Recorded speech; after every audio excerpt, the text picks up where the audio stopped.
Big TV భక్తి సమాచారం WhatsApp ఛానల్లో జాయిన్ అవ్వండి. అన్ని విశేషాలు ఎప్పటికప్పుడు తెలుసుకోండి. ప్రేక్షకులందరికీ నమస్కారం అండి. ఈరోజు మనం ఒక స్పెషల్ టాపిక్ అన్నమాట, ద్వారాలకు సంబంధించిన విషయం గురించి. అయితే ప్రస్తుతం ఈ కలికాలంలో పాటించే విధి విధానాలు, అసలు ఒక ఇంటి నిర్మాణం చేసే దాంట్లో ఎన్నో లోపాలు ఉన్నాయండి. సో లోపాలు లేని గృహాన్ని మనం నిర్మించుకుంటామా 100% అంటే అసలు అది సాధ్యమైన విషయం కాదు. బట్ మన చేతుల్లో ఏముందో అది మాత్రం మనం చేసుకోవడానికి ప్రయత్నం చేయాలి. సో ఈరోజు ద్వారాలు అసలు ఎలా ఉండాలి, వాటికి సంబంధించిన వివరాలు కొన్ని నేను ఈ ఎపిసోడ్లో చెప్పబోతున్నాను. సో పూర్తి ఎపిసోడ్ మీరు వినండి. నిజంగా దీంట్లో ఎంతో సమాచారం అనేది ఉంటుందండి. ఓకే, సో చూడండి, చాలామందికి ఉండే కొన్ని ఒక్కొక్క ప్రశ్న మీకు సమాధానం చెప్తూ ఉంటాను. ప్రధాన ద్వారం, గేట్ వాస్తు నియమాలు అన్నమాట, ఈ రెండు దీంట్లోనే ఉంటాయి. ప్రధాన ద్వారం కంటే ప్రధాన గేట్ వెడల్పు ఎక్కువగా ఉండాలి. సో ఇది ఒక కండిషన్ అండి. అంటే ఒక డోర్ కంటే గేట్ పెద్దగా ఉండాలనేది ఒక కండిషన్ ఉంది.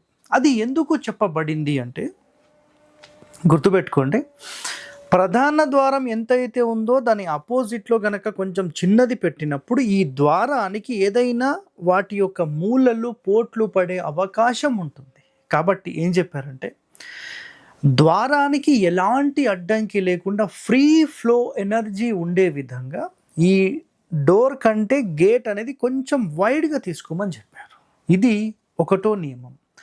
రెండవ నియమం గుర్తుపెట్టుకోండి, ప్రధాన ద్వారం ముందు మనం ఏదైతే గేట్ పెడతామో అది వైడ్గా తీసుకున్న తర్వాత జస్ట్ ఒక 1 or 2 inches ఎడమ వైపు ఉండాలి. లోపల నుంచి చూసినప్పుడు ఎడమ వైపు ఉండాలి, బయటి నుంచి చూసినప్పుడు కుడి వైపు ఉండాలి. ఇది రెండవ రూల్. Next rule number 3. ఇక్కడ ఇంకో కండిషన్ ఏం చెప్పారంటే ప్రధాన ద్వారం కంటే మిగతా ద్వారాలు హైట్ తక్కువలో ఉండాలి అని చెప్పారు. ఇక్కడ ప్రస్తుతం నేను ఎన్ని ఇండ్లు అయితే వెళ్తున్నానో, మీరు విల్లాస్ అనుకోండి, లేదంటే అపార్ట్మెంట్స్ అనుకోండి, పెద్ద పెద్ద బిల్డింగ్స్ అనుకోండి, పెద్ద పెద్ద రాజమహల్స్, ఎవరైతే ఇండ్లు కడుతున్నారో వీళ్ళందరూ చేసే మేజర్ మిస్టేక్ ఏంటంటే ఇంటి లోపలుండే అన్ని ద్వారాల యొక్క లింటల్ లెవెల్ ఒక్కటే హైట్లో చేసేస్తున్నారు. ఇది 100% ఒక బ్లండర్ మిస్టేక్. గుర్తుపెట్టుకోండి, ఇది ప్రధాన ద్వారము అనే ఒక వర్డ్లోనే మీకేముంది అంటే ప్రధాన మెయిన్ డోర్ అన్నిటికంటే పెద్దది ఉండాలనేది కండిషన్. అర్థమైందా? సో ప్రధానమైనది అన్నప్పుడు వాటన్నిటికీ ఒకేలాగా దీనికి కూడా ట్రీట్ ఎట్లా చేస్తారు? అర్థమైందా మీకు పాయింట్? సో 100% ఇక్కడ గుర్తుపెట్టుకోండి, ప్రధాన ద్వారం అనేది అన్ని ద్వారాల కంటే మించి ఉండాలి విడ్త్లో అండ్ హైట్లో.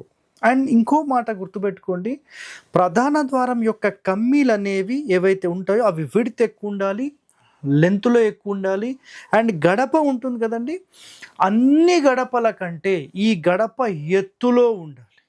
అన్నీ సమానంగా ఉంటే అంటే పీట అంటాం దీన్ని.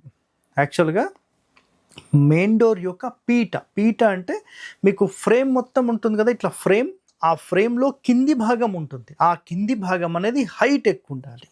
సో మిగతావన్నీ హైట్ తక్కువనే ఉండాలి. అంటే మిగతా డోర్స్ అన్నీ, మిగతా విండోస్, డోర్స్ అన్నీ ఒక లెవెల్లో ఉంటే ఒక్క ప్రధాన ద్వారం మాత్రమే మీకు అన్నిటికంటే హైట్లో ఉంటుంది.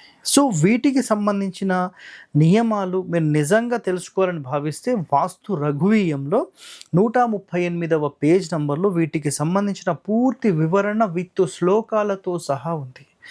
సార్ మీరు ఇవన్నీ ఎక్కడి నుంచి చెప్తున్నారు అన్న వాళ్ళకు ఈ సమాధానం అండి.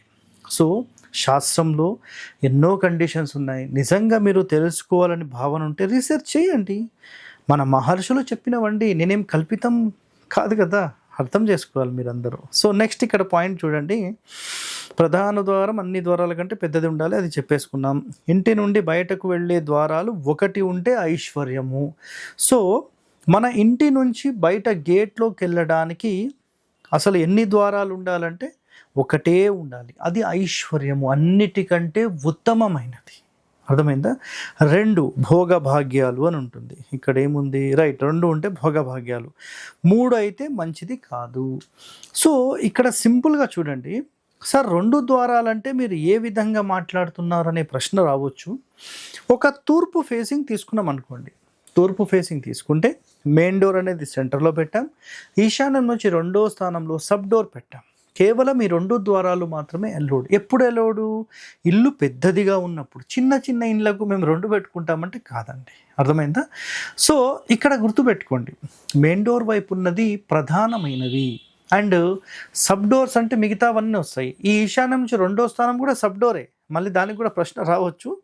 సో ఎట్టి పరిస్థితుల్లో ఇది ఒక కండిషన్. ప్లస్ సెకండ్ కండిషన్లో కూడా తీసుకుంటే గేట్ అనేది ఇంటి మొత్తం సంబంధించిన ప్రహరీకి ఒక గేట్ మాత్రమే ఉండాలి. అర్థమైందా? ఒకవేళ మీ స్థలం పెద్దదిగా ఉంది, అందులోపల మేము ఇల్లు కట్టాం, దాని ఆపోజిట్లో గేట్ పెట్టాలంటే కొంచెం ఆగ్నేయం వైపు జరుగుతుంది అని భావన ఉంటే ఈశాన్యం వైపుగా ఇంకో గేట్ పెట్టుకోవడానికి అర్హత ఉంది. అప్పుడు 2 మాత్రమే, ఇంకా మిగతా నాట్ అలౌడ్. నేను మళ్ళీ ఉత్తరంలో నాకు రోడ్ ఉంది, పడమరలో రోడ్ ఉంది, దక్షిణంలో రోడ్ ఉంది, నేను అక్కడ కూడా గేట్ పెట్టుకోవచ్చు. ఇవన్నీ పనికి మాల మాటలు, అవన్నీ పెట్టుకోవద్దు. అదంతా 100% రాంగ్ అది. ఓకే, నెక్స్ట్ 3 ద్వారాలు మంచిది కాదు, దానికి సంబంధించిన కండిషన్స్ ఉంటాయి, అది మీకు అన్నెసెసరీ, అది వదిలేసేయండి. ఇంటికి సంబంధించిన 3 ద్వారాలు పెట్టుకోవచ్చు, దానికి కండిషన్స్ ఉన్నాయి. నిన్న మొన్న ఎపిసోడ్స్లో అది ఆల్రెడీ కవర్ అయిపోయింది. నెక్స్ట్ 4 ద్వారాలు అన్నింటా విజయం. ఇంటికి సంబంధించి 4 వైపుల 4 ద్వారాలు ఉంటే నిజంగా దానికి మించిన ఇల్లే లేదండి. ఓకేనా?